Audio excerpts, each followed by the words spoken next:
Welcome to this special three-part series of the Big Gorgeous Goals podcast, focused on one of the biggest decisions many product-based entrepreneurs face. Should you go into retail? I'm Julie Ellis, leadership coach, speaker, author of Big Gorgeous Goals, and co-founder of Mabel's Labels, a business we scaled from a small basement startup into major retail channels across North America. And over the years, I've learned something important about retail. From the outside, it looks like a huge milestone for any brand. The shelf placement, the purchase orders, the visibility, the scale. But behind every product on a shelf is an incredibly complex system of operations, forecasting, margins, logistics, inventory management, manufacturing decisions, retailer expectations, and financial pressure that many of us don't see until we are in it. And that's exactly why I wanted to create this series. Not to convince you that retail is the right path, and not to scare you away from it either, but to help you make informed, strategic decisions about whether retail fits your business, your goals, your margins, your operations, and the kind of company you actually want to build. Throughout the series, I'm joined by Vurinaris, an entrepreneur who is currently building her own product-based business, who is also bringing years of experience from the retailer and consumer packaged goods world. Together, we unpack how to know if you're retail ready, what buyers actually care about, the hidden costs and operational realities of retail, and what it really takes to scale and succeed once you get there. Because growth alone is not the goal. Sustainable growth is. And sometimes the best entrepreneurial decisions are not about moving faster. They're about understanding the path clearly before you take the next step. I'm so glad you're here. Let's dive in. When entrepreneurs think about retail, they often imagine the breakthrough moment, the big meeting, the purchase order, seeing their product on shelves for the first time. And while all of that is absolutely exciting, what a lot of us don't realize is that getting the yes is actually the beginning of a very long path. Welcome back to episode 2 of this special three-part series on retail strategy for product-based businesses. I'm Julie Ellis, and today I am joined again by entrepreneur and retail expert Vurinaris for a conversation about what it really takes to break into retail and, more importantly, how to set yourself up to actually succeed once you get there. Because retail has a way of looking deceptively simple from the outside. You make a product, a retailer agrees to carry it, customers buy it, success. But underneath that simple picture is an incredibly complicated ecosystem of margins, logistics, inventory, forecasting, packaging requirements, pricing strategy, sell-through targets, cash flow pressure, retailer expectations, and operational systems that most of us never fully see until we're in it. That's where so many businesses get caught off guard. In this episode, Kathy and I unpack the hidden math about retail. We talk about why retailers care so deeply about sales per square foot or even per square inch, why your margins might need to be far bigger than you think, and how listing fees, flyer costs, returns, discounts, and promotional expectations slowly eat away at your profitability. And we look also at why cash flow and not just revenue becomes one of the biggest pressures as your business scales up. We'll also get into some of the operational realities that we would like to make sure that everyone's aware of. Things like shelf-ready packaging and inventory assumptions, size of product and SKU complexity, barcoding systems, compliance requirements, and the big challenge of forecasting what customers are actually going to buy once your product is on a shelf. Honestly, one of the most important themes in the conversation is this. Retail doesn't validate your business. A retail listing is not the finish line, and more stores, it doesn't automatically mean more success. Sometimes the smartest move is not scaling into retail immediately, but building brand awareness and customer loyalty, the strength for your operational team, and direct-to-consumer momentum first. What I loved about this conversation is we went beyond theory. Kathy brings the perspective of someone who has worked on the retailer and CPG side for years, while now building her own product based business, Sleeks. And together, we had a very candid conversation about the tension between growth opportunity and operational risk. If you go in too early, without the right margins, without enough capital, without operational readiness, or without a strong brand, retail can expose every single weakness in your business pretty fast. I think that's why this conversation matters a lot for founders. And I don't want to scare people away from retail. I want to help entrepreneurs make smarter and more informed decisions before they make that leap. So, whether retail forms part of your long term vision, or whether you're just right now kind of curious about how this world actually works behind the scenes, I think you're going to get a lot from today's discussion. So, let's jump in. Welcome back for episode 2 with Kathy Vurinaris. And we are talking today about breaking into retail and how you set yourself up to win. So, in the previous episode, we chatted about should you go to retail and are you ready? Today, we're talking about breaking in and setting yourself up to win.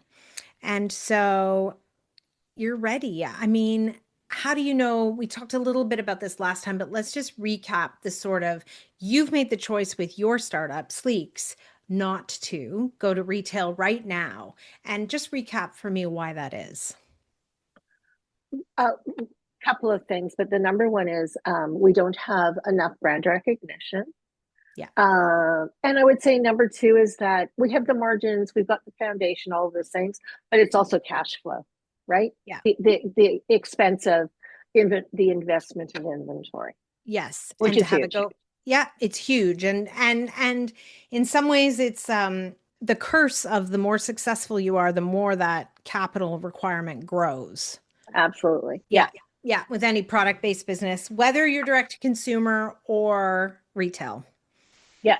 So, yeah. So when you think about like the playbook of going in, what do buyers actually care about?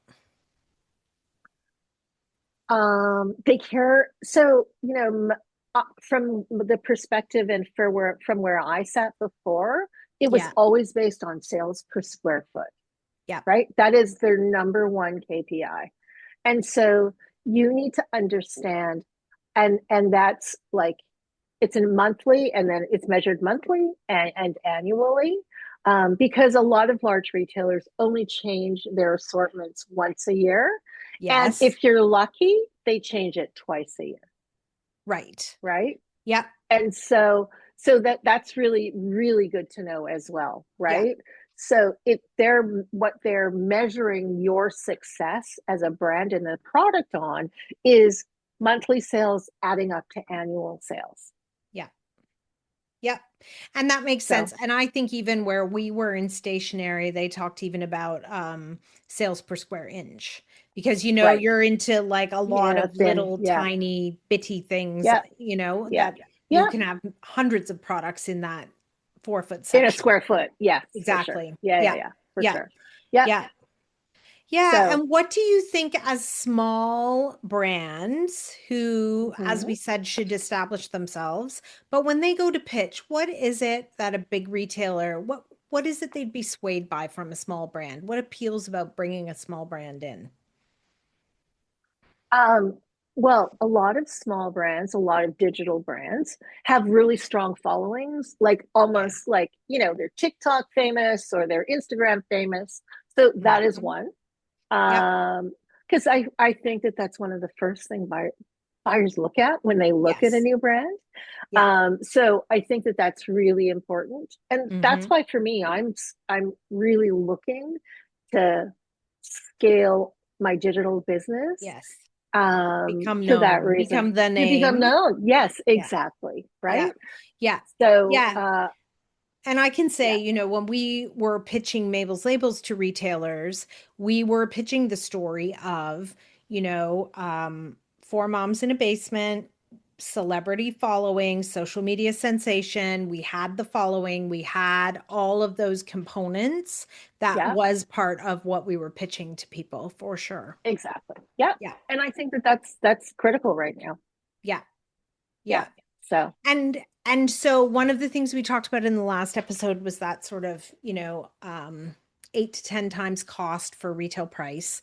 yeah, And what are the other math things? Like to a lot of people, I think that would seem like excessively large amount of room, right? Between the retail mhm. price and the cost. But what are the other things that come into play? What other things do you pay for? I mean, I think of some things we Listing paid for. fees. Yeah, listing fees is a big one. Well, just Flyer, so a A lot to of B in the a flyer. yeah, discounts, Yep. right?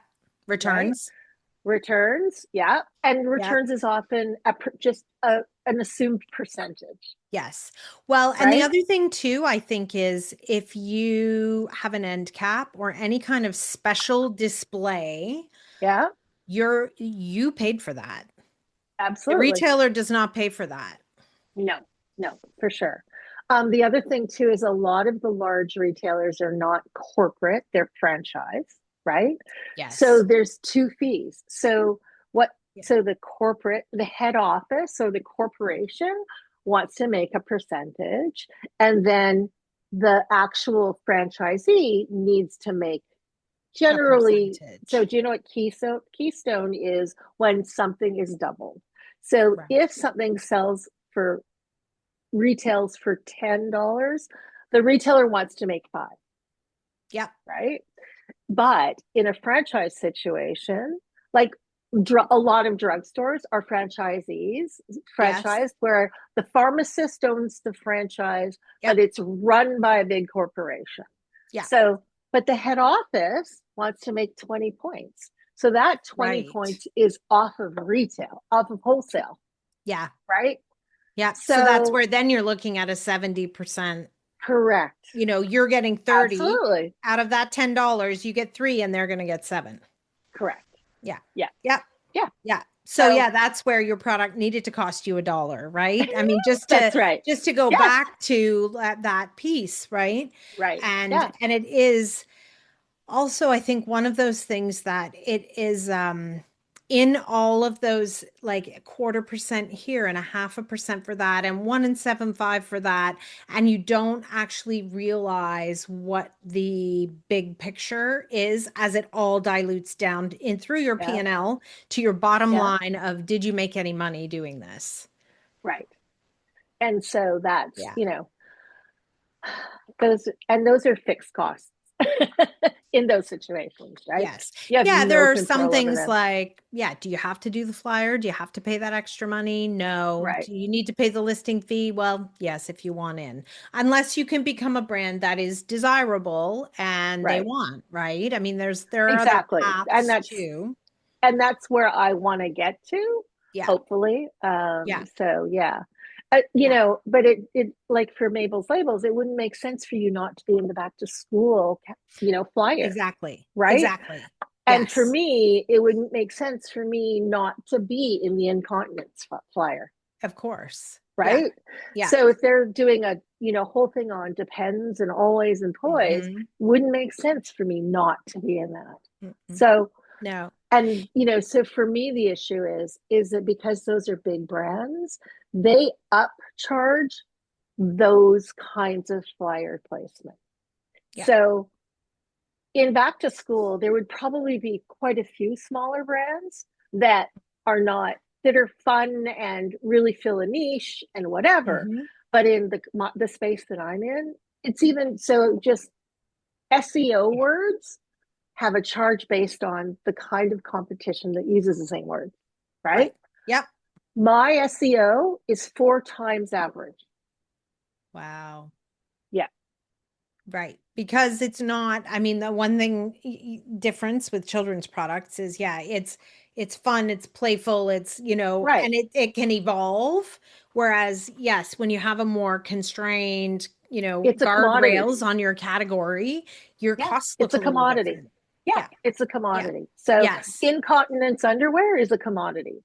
So Yeah. that as an SEO as is Right. 4 times average. Yes.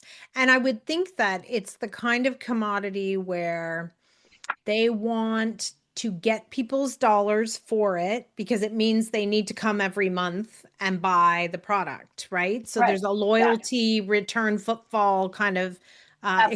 equation Yeah. that they're going to Yeah. look for. Yeah. Right. So, Yeah. there's, there's like costs that I didn't realize Hmm. until I started doing this. Yeah. Yeah, that, Yeah. And then yeah, even, I mean, thinking about shelf ready packaging, thinking yeah, about things I had never thought about, inners and masters. You yes, know, how many things are in the little box, which is the inner, that goes in the big box, which is the right. master. And how And do is the inner you, shippable?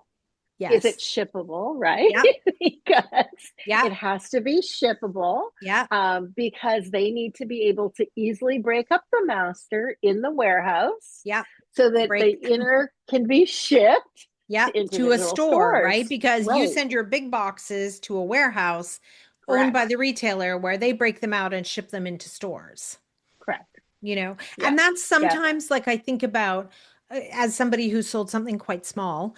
um you place an order online and it comes in the great big box, and the thing inside the box is like 2 inches by 2 inches, and they're doing that because they don't want it to get lost. And you have to be careful about that as well with your Right. kind of Yes. configuration of Yeah. inners and masters. And so that's, And for me, I'm sized, yes, right? And yes, so my initial packaging is an assorted pack, and my supplementary packaging would be solid color, solid size, right? yeah, And so would it be a 2 pack? Would it be a 3 pack for right, replenishment, right? Like, so yeah, it's a lot of math based on yeah. sell through and turnover, Hmm. so it's like there's a lot that goes into it. And Yeah. so I also, my assumptions for my master case, which is an assorted pack, um, are based on my knowledge of my history of selling underwear, right? But Yeah. it's interesting because what we've learned is that it's changed. Yeah. We're selling double XL and XL more than we're selling mediums and Small and larges. extra small. Well, Yeah. we stopped selling extra small already. Right. Right. We just Because weren't right getting any. now, for the size you are, the demand is not there. No, it's not. Yeah. So yeah, Yeah. I need to manage my inventory and I need to Yes. manage my costs. Yeah. So I've eliminated extra small. And that is the tricky part about bringing a brand like yours. We all have tricky parts with our brands, our Yeah. businesses, right? Nobody's got it easy. Your tricky part is when you list in retail, you Yeah. probably need the 5 size spread, right? You need the extra Yeah. small to extra large kind of that is the standard of what they would Double want to XL. take, right? To We double now XL have to do now. double XL. So Yeah. there's Yeah. 6 sizes, which Yeah. immediately means are you selling singles, multiples, and then start multiplying basically. Yeah. Yeah. And 2 colors, Yeah. right? Yeah. So Yeah. the cash register in my head is going ka-ching, ka-ching, ka-ching, right? Yeah. For you to Yeah. actually enter a, retailer that has 100 stores, Right. it's a lot of inventory. It is. It really, really Yeah. is. And a So lot of things to track in terms of, we talked a little bit in the last episode about the 60% turnover. So out yeah. of 10 things that go on the shelf, we want 6 of them to sell in 90 days. We're talking about times 18 products that you're going to put on the shelf. Yeah. And you got to get it right. Right. Yeah. Because You don't have a lot of time to fix it. no, you Yeah. don't. Yeah. Well, and it's so And interesting. Go ahead. so you also, so this is the other thing that you also have to have based on a forecast of that sell through of 60% in 90 days, you have to have 60 days of inventory in your warehouse at your own expense, Yes. right? Yeah. And so you are also making assumptions as to what's going to sell, Yeah. right? And the velocity of each SKU. So, you're almost doubling your investment of inventory. Yeah. Yeah.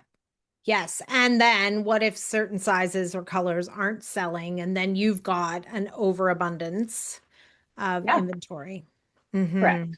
Yeah. Yeah. Yeah. It's a lot, right? It Yeah, is a it is lot. a lot. And it's a Yeah. big risk, right? It's a huge risk. So this is why also when you do direct to consumer, you learn a lot, right? You know Yeah. what your best selling sizes are, what your best selling colors are. Are your Yeah. colors seasonal? Is there a peak and valley to your business? When Yep. does a repeat sale happen with the same customer? Yep. So, we launched in November, so we've been out we launched 5 months ago, let's just say, Yep. and we already have customers who've bought 4 times, Yeah. right? That's a very good sign. Yes. Well, and it is that like I'm going to buy one pair because I want to see Yeah, I've tried it all and I know things don't really work. So I'm going to yeah, and then they're coming back because right, they right. love the product. So our best customer has bought 10 pairs in 4 months. Bought 10 Amazing. pairs in 4 months because they're her everyday underwear now, Yeah. right? Amazing. So, it's those kinds of things that Mhm. you don't learn at retail, but they're really No, not in the good. same way. I mean, you can Right. certainly learn a lot of things about, Yeah. you can get baskets. You can see what Yeah. people are buying with your product. You can learn about how you could position yourself. I mean, there are a lot of things and a lot of data that you can extract from retail as well. But Yeah. it is different, right? And it's different kinds of analysis and different kinds of Yeah. skills. Yeah. Well, Yeah. basket size, all of those things Yeah. as well. Yeah. Yeah. So, like we offer a bundle, Yeah. right? So it's one of each color Yeah. plus an extra set of pads, and you get Yeah. the pads for free. That's not something we're going to be able to offer in retail No. unless we bundle it together. I Yeah. don't think someone's going to want to Yeah. do that. Our retailer's not going to Yeah. want to do that. So, and that's Yeah. our best selling item. Yeah. Let's talk about pricing for a second. Sure. So brands that go into retail and sell the product, same product on their own website, and what the strategy is about pricing, because inevitably the retailer will do things to your price, like reduce it. Absolutely. Yes. And Absolutely. suddenly it's 9.95, not 10.95, right? I'm like Yeah. that. I've Yeah. experienced that. Yeah. And you never want to undercut a retailer with the price on your own website, or at No. least you want to say we're having a sale. Do you want to have a sale? Right. Right? Like talk like let's yeah, think about those kinds of times and what does pricing strategy look like in your mind? I would say that you would have to reflect probably what the retailer is doing, Yeah. because you're going to lose customers. You're going to lose traction on your direct to consumer site if you don't, unless you offer some sort of. So I think there's ways around that, in that you Yeah. can offer things like a gift with purchase that they're not getting Right. at retail, or you have to. There has to be an added value Yeah. for keeping your direct to consumer business a Yeah. little bit different, and Yeah. that's through customer service and benefits that they're not going to get at a retailer. Yeah. Yeah. I agree. And we always kept our price a little bit above the MSRP, the suggested Yes. retail price, so that we Yeah. could say we've got velocity on it at a higher price. Correct. Yeah. That's a really smart idea, actually. Yeah. Yeah. Um, yeah. Yeah. And it really worked for us. Oh, amazing. Okay. Yeah. So, but it And you is can hard, always, right? Like, and just yeah, thinking really about that hard. pricing integrity, like you think it's on your Yeah. website, and so you're going to have a Black Friday, Cyber Monday sale, but you don't think about the retailer and like you don't want to annoy them or make them angry at you, Right. Right. right? And So that can happen. that's why the offer has to be different, right? Like that's where you have to add, like there has to be an Yeah. added value. For us, what we're thinking of doing is things like a wash bag for free, Yeah. Yeah. right? All So the things all that the make it attractive to buy directly correct. from you. like we're developing a soap right now. Cool. Yeah, just things like that, right? Yeah. Yeah, That we can definitely. put in for free, that's low cost to Yeah. us, or not expensive. It's a little Yep. bit of an add-on, so that Yeah. when we do get to those periods of crunch, when a retailer decides to mark it down, we can throw it in as a bonus. Yeah. Okay, so if somebody has gone through the process and decided they're retail ready, they've got their Okay. brand strength, they've got the operational strength, and they're gonna make the go, they have the financial numbers to do it. Yeah. What what does it actually look like to scale a retail business? Ooh,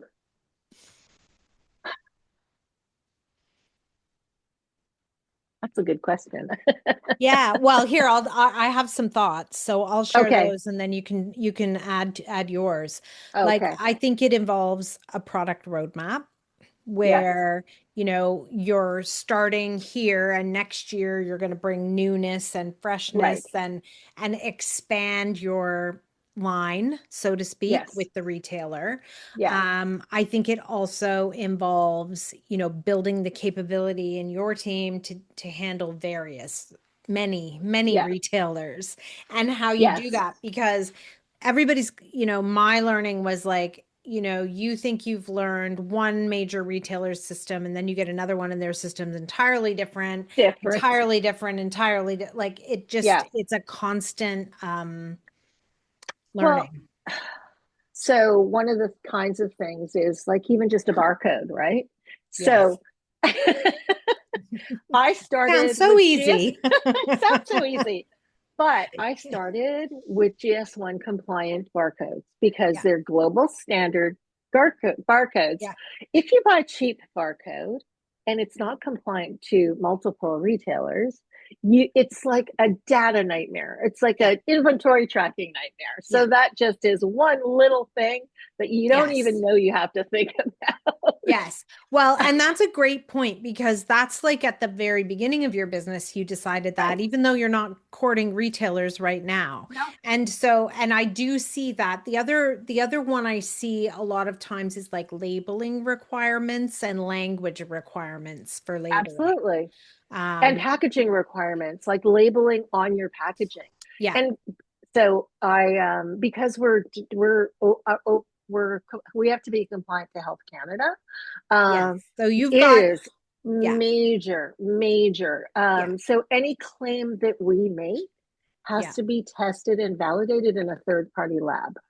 Our Yes. claims can only be like a certain size on the Mm-hmm. packaging, right?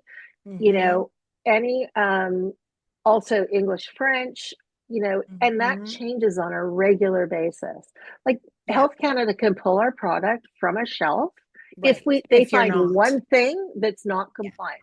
Yeah. But if they change, like if we have proof that they've changed the compliance and we our packaging was created prior to that, we can Mm, grandfather in our old packaging right. until we run out, And showing then you that, have to and meet. then we have to meet with Yeah. future packaging. Yeah. So it's just those kinds of things, Yeah. are for me pretty standard. I understand, Yes. but a lot of people get caught up on that. Yeah. Well, and it is hard too, like even, even at its simplest form, like how do you actually generate the barcode? Like it Right. takes a special software to actually even generate the barcode. And it is Right. quite fascinating technology because, we've talked about how you package things with the inner and the master. Those barcodes are Yeah, related and the product they are. barcode is also related. And so it's also like it is an organizing system It is. that is And helpful. GS1 actually is, you can track it to Yeah. your factory, you can, Yeah. logistics, where you can track your product all the way through its life cycle, right? Yeah. And so that's why I invested in it, Yeah. because we're not there yet, but I don't want to have to go back, right? Yes. And Yes. redo it later. Yeah. And if you ever had anything you were going to recall or anything like that, like if you Yeah, ever get into those kinds of absolutely. situations, right? Yeah. I'm ready for it.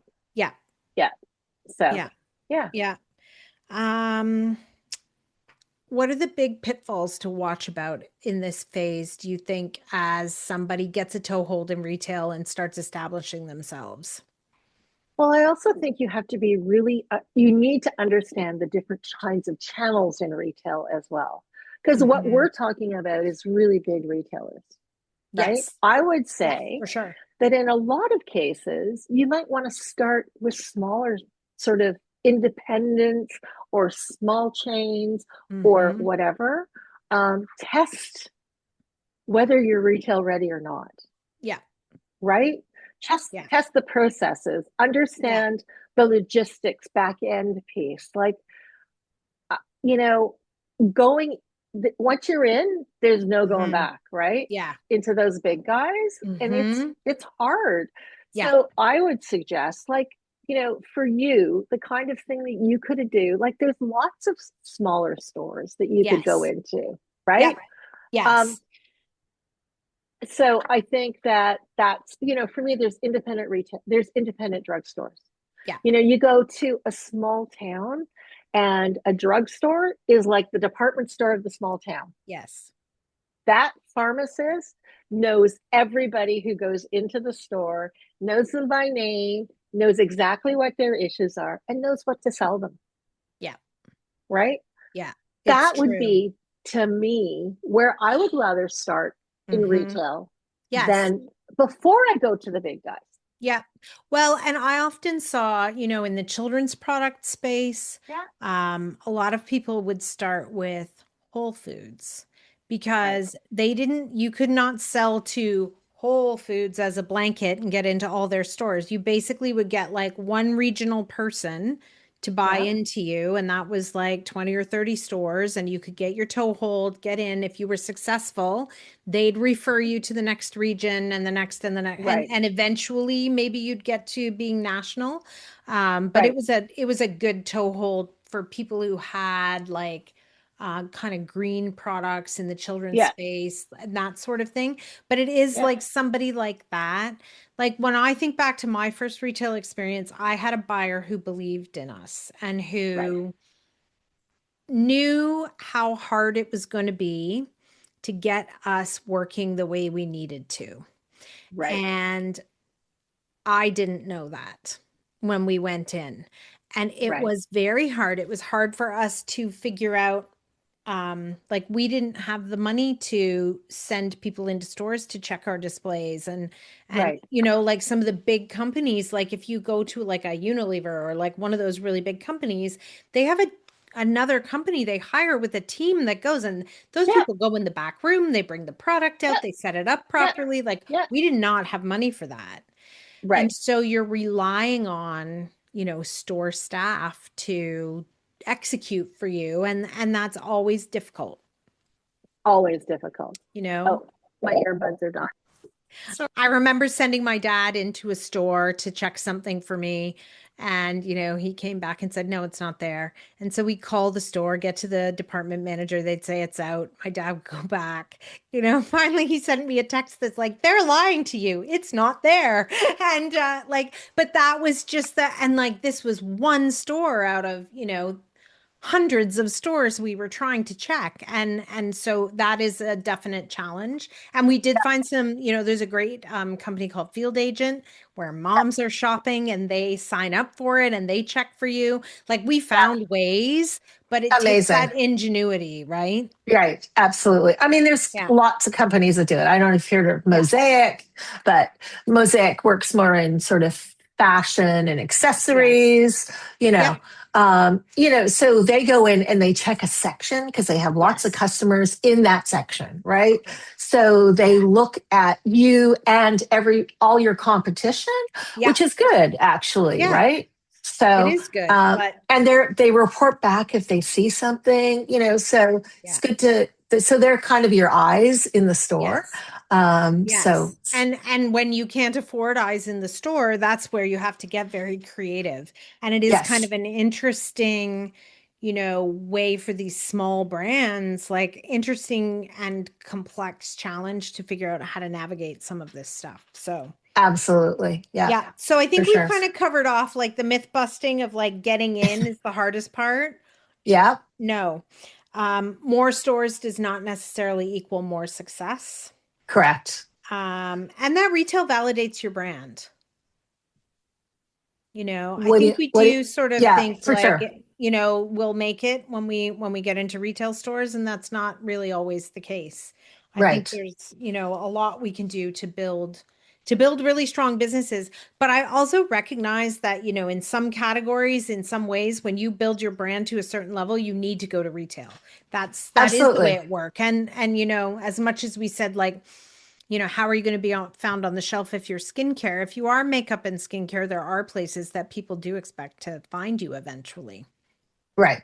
And I think my category is one of those categories as well. And I think because it's a convenience thing, right? I Yes, if think you need people, another pair, you do not want to wait a week while they get shipped to you. correct. Right. Yeah, And that's fair. so, yeah. And I Yeah, also think that just because they're used to going to the drugstore previously to buy the yeah, products they were using as a solution, they're yeah, going to eventually look to the drugstore for yeah. us as well. As we come to a close on this one and move on to the next topic, which is how Yeah. to scale and win. Um, Tell me where you think Amazon fits in between retail and direct to consumer.